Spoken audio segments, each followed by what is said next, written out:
What's up, nerds and nerdettes and wee little nerdlings all? It's your buddy Big Johnny G for Two Gun Pixie presents Legendary Gaming. And we are here at the start of another work week, my friends. A typical work week anyway. What I'm trying to say is, happy Monday. And we're here for another Midday Monologue. Thank you as well to everyone that's been subscribing to Two Gun Pixie. It's amazing that you keep watching the show.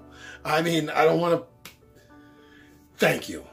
Thank you. It really does mean so much to us. Hey, I talk a lot and I don't have enough words to say thank you enough.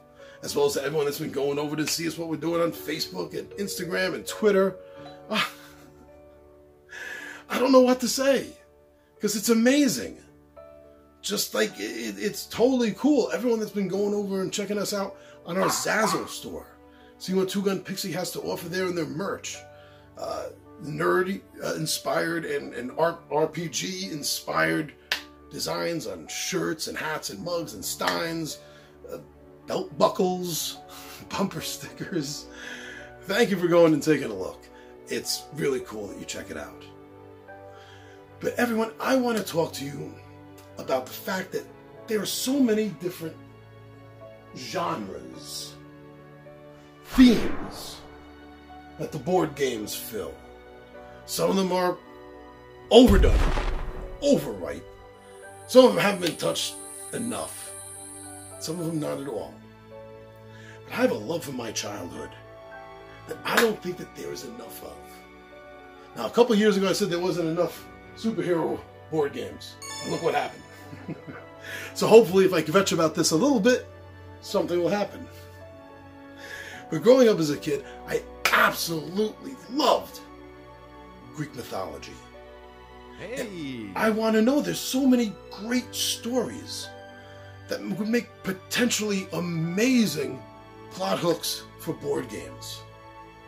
Why don't we see enough stories about Perseus and Heracles and Theseus, the heroes, the gods, the titans? Where are more of these board games? There's a couple out there. That's been making me think about why there's not more. Anyway, I'll see you down the table, and we'll talk about this.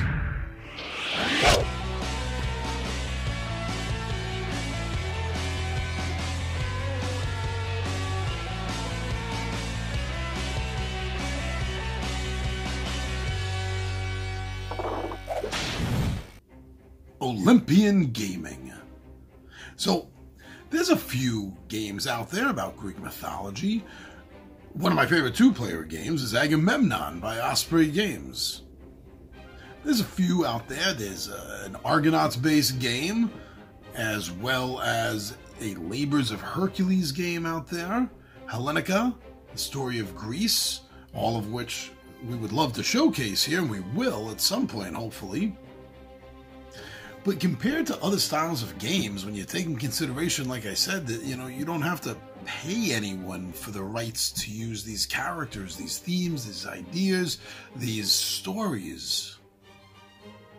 So I was thinking, and I thought of one, and I had two other thoughts.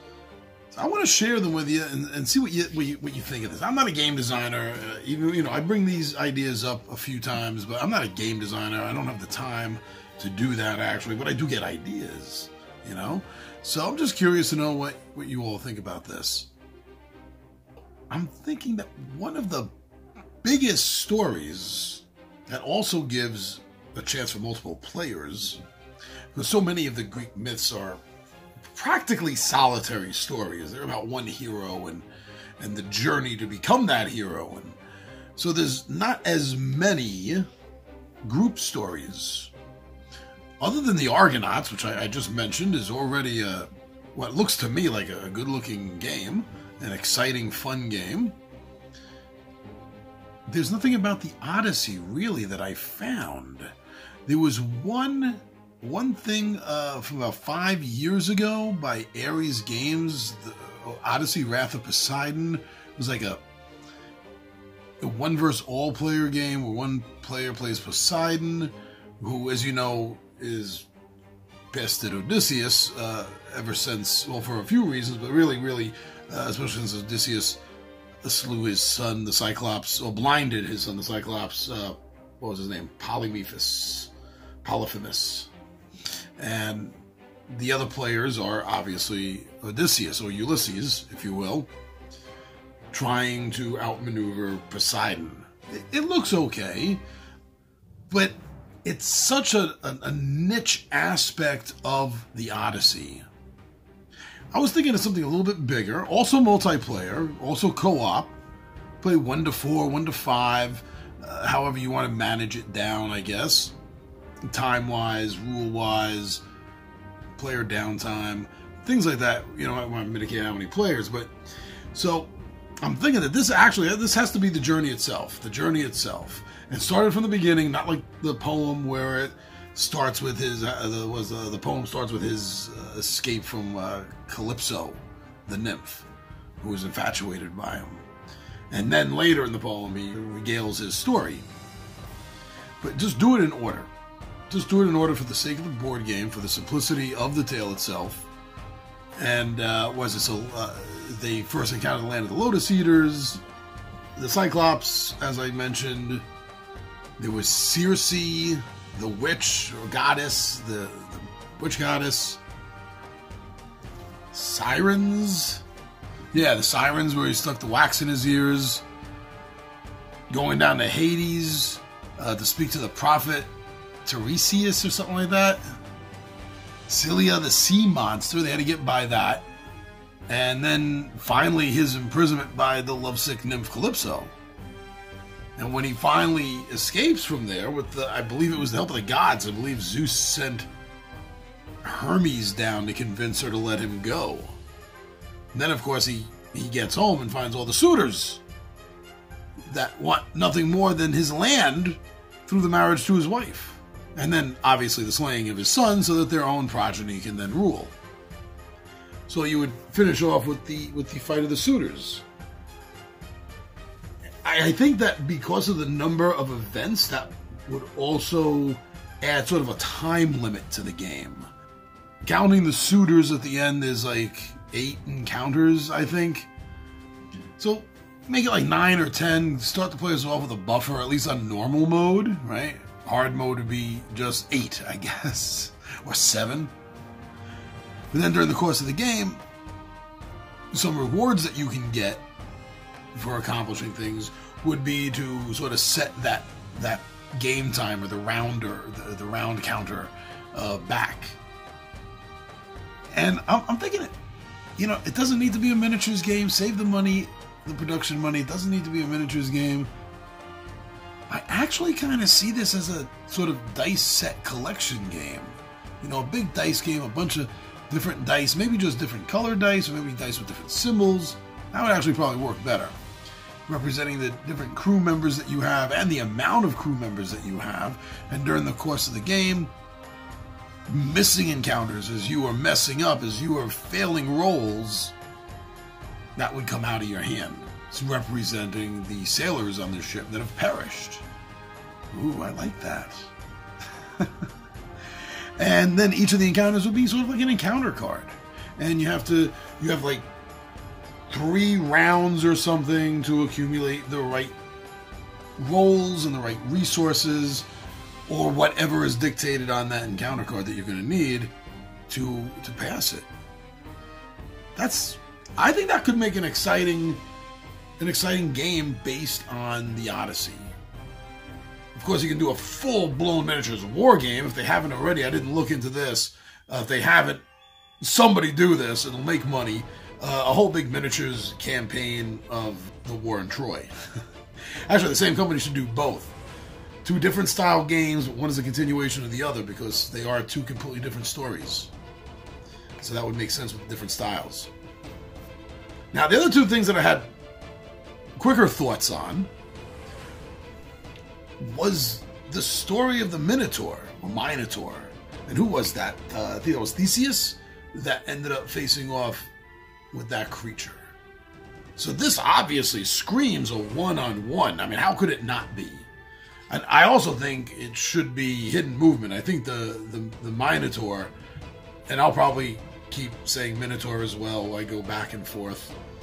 But anyway, the creature, the hybrid, would be hidden movement. I definitely see the Minotaur being hidden movement. And maybe make it like a resource management game for the hero, for Theseus, as the character is collecting things along the way, and then would be able to combine them into better things, better items, maybe more powerful weapons, to help with the final battle when you finally bump into the creature, or the Minotaur bumps into you, charges into you. Now, while the hero is gaining resources, the opposition, the Minotaur, is causing this sense of dread through the maze. Between the atmosphere of the maze, the darkness of it, the smell of death everywhere, the creature echoing, that it causes this dread that would be counted as something like fear, or maybe better word, adrenaline. So the more adrenaline that the creature is able to generate in the player, the more bonuses he gets with different cards that help him with his natural creature abilities to hunt down and kill humans in his maze. I think that could be interesting. One-on-one, and like tile-based. Tile-based, so the maze is different every single time. And of course, to make it look fancy, a miniature of each of the two, but you really don't need that. You could do standees, especially if you do it a standee that's cut in the shape of and is painted and looks nice. That would be cool too. Now the other thing, and I did look at this, and I found something from 1981 Whitman Publication, which I think is the same company that ended up doing the Ralph Bakshi Wizards role-playing game. They, in 81, made a 2 to 4 player cooperative game on the original Clash of the Titans movie. Because that was the other thing I was thinking of. I was like, there has to be a board game made of the classic Ray Harryhausen feature film, Clash of the Titans. A completely awesome movie. To take this, and they made it into a spin and move, draw a card game, which I guess for 81 wasn't bad for a board game, but it ain't 81 anymore. There's a chance here to do this bigger, do this better than that, with encounter cards, make it a cooperative game, because in the movie Perseus did have his men-at-arms with him. So have that all represented.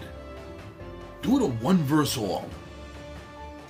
Everyone else is playing Perseus and his heroes, his band, while the other player is playing Athena and the minions that she sends out.